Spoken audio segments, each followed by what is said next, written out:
Welcome to Younib TV News at 1. My name is Joseph Kamau. And I am Mary Ann Gatu. Now, to start us off, in an attempt to ease the tensions surrounding the continuing doctor strike, the government made a 2.4 billion offer which the Kenya Medical Practitioners and the Dentists Union KMPDU declined. The offer, which was announced by the State House Chief of Staff and the Head of Public Service, Felix Kosgei, which would in turn allow for the posting of eligible medical students, interns. Our reporter Joseph Kamau has more. The doctors have refused the government's 2.4 billion shilling offer. This comes barely less than 24 hours after the offer was presented by Felix Kosgei, who is the State House Chief of Staff and Head of the Public Service.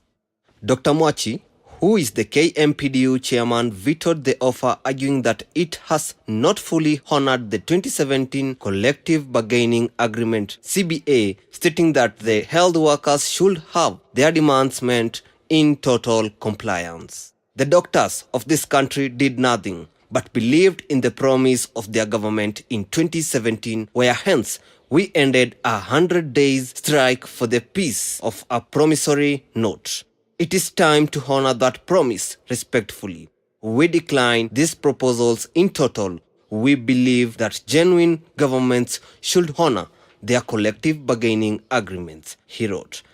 Adding to that, Davji Atela, who is the Union Secretary General, echoed his chairman's sentiments, terming the government's move as impunity, adding that they will not relent until their demands are sufficiently met. We refuse to tolerate impunity. With unwavering determination, our resolve surges. United in purpose, our strike gains momentum, intensifying tenfold as we advance towards a healthcare system rooted in fairness and justice, he wrote. Since March 14th, the doctor strike has entered its third week, with their main contention being the posting of medical interns and the lack of the implementation of the 2017 CBA by the Ministry of Health. Reporting for Younib TV, Kamau Joseph.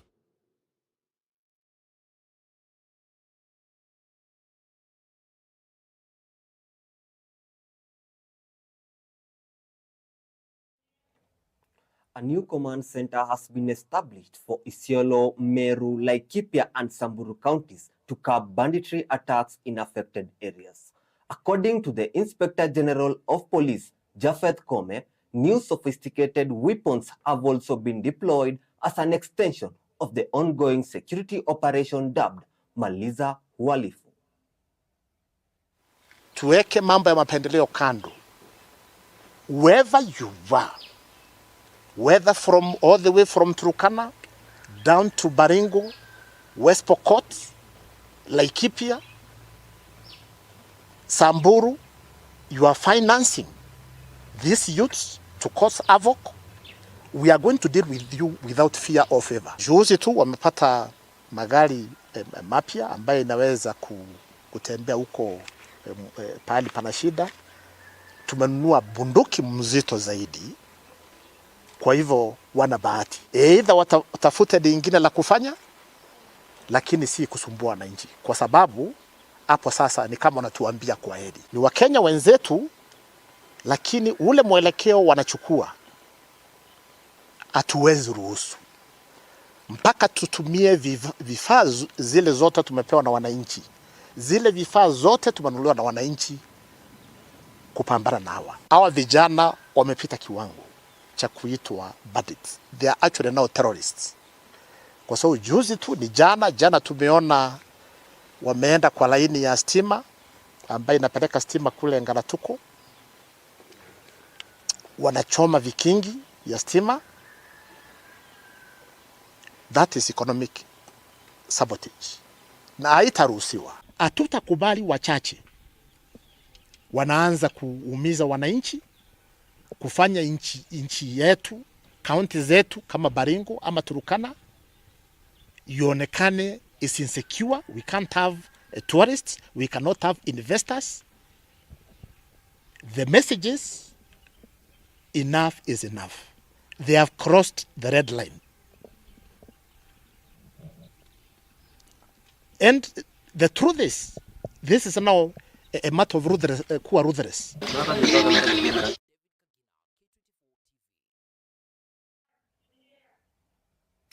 Now, on to another story. Meru Governor Kavira has officially joined President William Ruto's United Democratic Alliance Party. Mwangaza now says she will defend the governor's seat on a UDA ticket in 2027 general election. The governor, who has survived 2 impeachment motions at the Senate, appealed to the members of the county assembly in Meru to work hand in hand with her for the benefit of the locals, claiming that a majority are members of UDA. Kazi ni kazi, UDA. Kazi ni kazi, kazi ni kazi, UDA. Na watu wamekuwa wakiniuliza sana, governor says, mama 2027 tunaelekea wapi? 2027 tupatie sign. Sasa siku ya leo nimekuja kuambia Wameru ya kwamba sign ndio hiyo. Sign ndio hiyo. Chama ni UDA. Na nikaleta marafiki wangu, na kuna wengi sana ambao wamebaki Meru. Kwa hivyo hawa ni viongozi kidogo tu wamekuja. Tukiteremka Meru tutafanya sherehe kubwa sana. Kwa hivyo sio siri tena. There is nothing to hide about it. 2027 mimi ni candidate wa UDA. Kwa hivyo mimi ni rafiki sana wa party leader wetu, Daktari His Excellency William Ruto, naibu wake, deputy party leader wetu, na ninataka pia kusema ni asante kwa sababu ya mwaliko mkubwa sana. Na hakika this is the party where women belong, na party ambaye inajali kina mama. Kwa hivyo kama mama najisikia niko. We have a lot of confidence with our members of county assembly. We want to ask them to embrace the entry of the governor, and they should work together as a team. That is the aspiration of our party leader. Our party leader wants a united Meru. Our party leader wants a solid Meru County government. We are stretching an olive branch to the members of the county assembly in Meru County. As a party, we shall retreat and find a reconciliatory mode.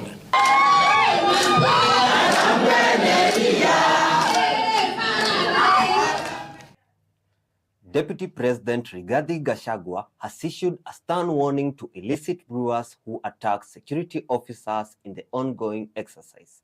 Speaking on Tuesday, the DP said that tough actions will be taken against them.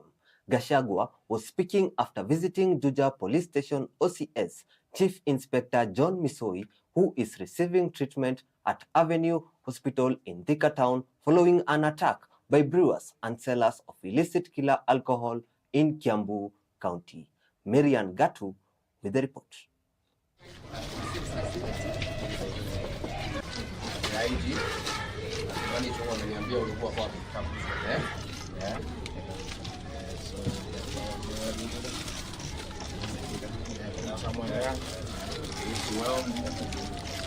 The nature of the injury was an arrow that was shot through the knee, the left knee. So the arrow was almost halfway through inside. You can actually see it very clearly on the x-ray. So the surgery had to be a little bit invasive because you couldn't explore the whole part. He's very well, he's happy, he's actually talking, he's feeding well, he's back to his normal feeds. So he's recuperating very well. So that I had mentioned that he will start now rehabilitation from tomorrow. From the doctors and from the way it looks like, it doesn't look like it was poisonous. I want to say that these criminals can run, but they will not hide. 2 suspects have already been arrested and they have been arraigned in court. And the prosecutors have successfully been allowed to detain them for further investigations. And they will be charged with appropriate offenses, including attempted murder and other serious offenses. I want to say that since this war started, we have seen a tendency of people, criminals, attacking our officers. That President William Ruto has given us very clear instructions from myself, Professor Kavira Kindiki, the IG, and all regional and county security teams, that the issue of drug abuse and illicit alcohol must be dealt with once and for all. And this is a battle that the government must win. What we have seen in Georgia is an attempt by criminals to attack police officers so that they can give up on this exercise. I want to assure them and assure the people of Kenya that this has just strengthened our resolve to fight. I want to assure our police officers, wherever they are, that the government will protect them, is fully behind them. And I needed to thank all our police officers in the entire country, from the Inspector General of Police, the 2 Deputy Inspector Generals, all the county and regional security teams, all the non-commissioned officers, down to the constables, the rank and file, for the good job that they are doing.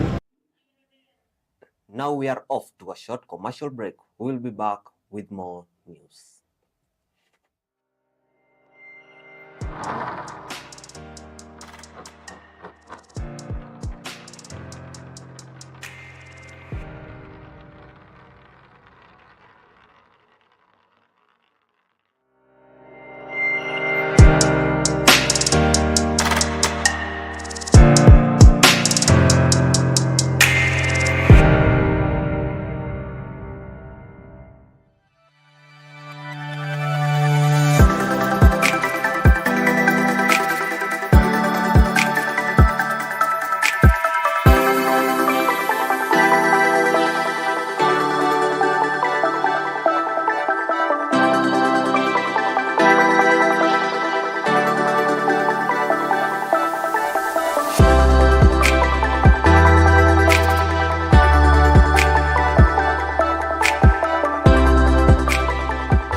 Welcome back.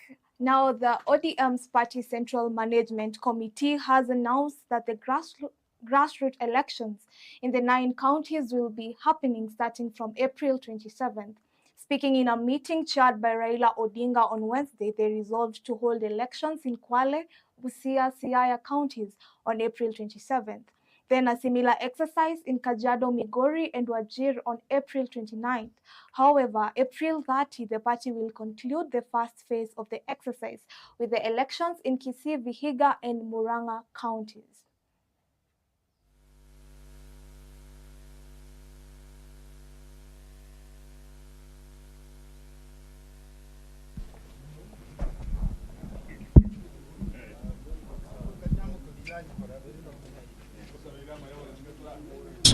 There are also a number of emerging and running national issues affecting wananchi, among them the crisis in the health sector as manifested in the ongoing doctor strike, the crisis of funding in our schools and colleges, and the scam of subsidized fertilizer. The committee meeting therefore took stock of the state of the party and that of the entire nation. A key issue canvassed at this meeting is the dire state the party finds itself in as a result of a government-instigated denial of funding. Since coming to office, the Kenya Kwanza regime has pursued a deliberate policy of denying funds to political parties, effectively crippling their operations. Key activities, including the planned elections, party elections, become challenging to plan and execute because of the regime's refusal to release funds to political parties. The committee has resolved to kick off the party grassroots elections on the 27th of April 2024. The exercise will be staggered as follows. On the 27th, we shall have the exercise in 3 counties, namely Kwale, Busia, and Siaya. Then on the 29th, we shall have grassroots elections happening in Kajiado, Migori, and Wachera counties. And on 30th of April, we shall have the exercise in Kisii, Vihiga, and Murang'a counties. A further timetable covering the next batch of counties shall be released in due course. We therefore agreed not to allow election activities to be the source of divisions or cause cracks in ODM. The elections must be seen as a friendly match and not a do-or-die affair. We deliberated on the developments in other political parties and their implications for the nation and for democracy. A grade 6 pupil's life was tragically cut short yesterday after being electrocuted in Canaan in Lodwar County, Turkana County. The young boy was headed home from school when he came into contact with exposed power lines that struck him. Another girl cheated death when she was struck while at the scene after the local rushed the first boy to the hospital. Hakika tulifungua shule kwa uchungu na tena tumefunga kwa uchungu. Tunahuzunika sana. Na hii kifo imepatikana si kwa sababu watoto walipigana na wakauana, ni kwa sababu ya stima. Stima imetufanya tumekuwa na huzuni sana kwa sababu ya kumpotesha. Tumepotesha mheshimiwa, angefika wakati wake tungemuita mheshimiwa, angekuwa president, angekuwa daktari. Tumepotesha mtu wa maana sana. Mmoja wao ni mtoto mfulana wa ako ni grade 6 hapa ni Canaan Primary, na mwingine ni mtoto msichana mwenye ako ni ako na grade ya 3. Huyo mtoto msichana alikuwa wa pili kupigwa na hiyo stima, kwa sababu wakati alikuwa anakuja kushuhudia ile scene, na bahati mbaya yeye pia akapigwa na stima, lakini akaokolewa haraka. Yule mtoto wa kwanza alipigwa na stima, lakini ni kama ilichukua muda jamii ambao walikuwa pale nje kushuhudia hiyo incident. So wakati walikimbia hiyo incident, walipata mtoto already ameshapigwa na stima na amekuwa na maumivu. Mmoja amesurvive, mmoja ametuacha. Kwa jambo hili, kwa ripoti ya shule ya walimu, nafikiri mwezi wa pili wamewahi kuambia kwamba hii transformer ina shida, inaashiria moto. Hata leo nasikia leo asubuhi karibu saa 3 amepika simu karibu mara kadhaa, lakini hakuweza kupika. Hivyo hiyo tunalaumu Kenya Power kwa sababu ya kudelay mpaka kitendo hili kaweza kutokea. Ingekuwa vizuri ingekuja watengeneze vizuri, kama ni kufence wa fence ama waitoe waweke mbali na shule. Jiko karibu na fence ya shule. Watoto wote huwa wanacheza wanapitia hapo. Hiyo ni barabara ya kila mtoto na iko karibu kwa shule kabisa. Nilikuwa ninaomba kama ni watu ya Kenya Power waitoe, kama hiyo transformer ni kuitoa hapo, waitoe waweke mahali pengine. Now, as we conclude, at least 9 people have been killed and more than 900 others injured after Taiwan was rocked by the biggest earthquake in a quarter century. The magnitude 7.2 tremor on Wednesday shook buildings off their foundations and caused landslides. In the eastern part of the island, dozens of buildings in the eastern city of Hulain collapsed. Our reporter Sylvia Mwendwa has more.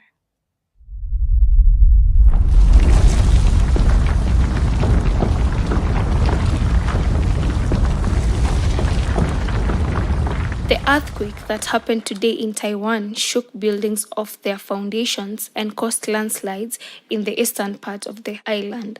This led to scores of injuries and deaths. Dozens of buildings in the eastern city also collapsed. Rescue teams were working to free about 20 people believed to be under rubble or in need of assistance. The Taiwanese authorities said that 4 people were killed in the Hulain County, including 3 hikers struck by falling rocks, and more than 50 others were injured. For Younib TV News, I am Sylvia Mwendwa.